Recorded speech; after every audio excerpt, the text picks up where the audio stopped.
When you think of money, you may often be in the experience of there's just never enough. And something that's very important to understand about that statement or that psychology is that we can be inside of there's never enough and have $100 million. We could also be inside that same thought and, have no money or credit card debt. We can make, $1,000 a month and have that idea that there's never enough. And we can make $1 million a month and have a sense that there's just never enough. And so regardless of your circumstance, you've got to start with understanding that the perception of reality is often going to determine your financial outcomes. And so regardless of where you are on the spectrum, if you are inside of there's never enough, then that's the first thing we got to tune up. And I understand that there may be some challenges that you're facing, like, man, I can't pay the rent, or, I'm not able to buy some of the things I really want to buy, or I can't support my kids the way I want to. And I have this reality of not being able to get certain things. Even if that's your reality, you can still look at reality and start acknowledging the things in which you have.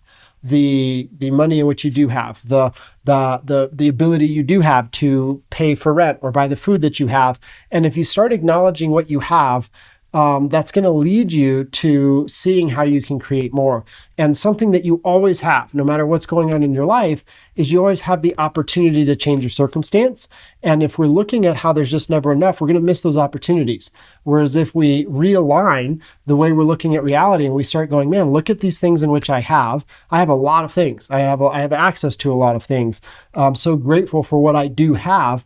That's going to lead you to be able to see opportunities when they're in front of you and then capitalize on those opportunities.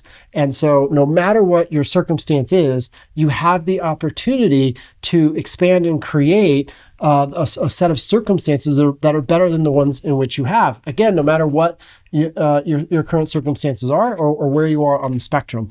And so start looking at how can I create the things I want, as opposed to focusing on the things that you don't have and how there's never enough, and make that shift. And start to focus on, I'm so grateful for what I do have, acknowledge the things that are there, and what are the circumstances in which I want to aspire to, and where are my opportunities to bridge the gap from where I am to producing those outcomes and those realities. And you'll notice things will shift faster than you think.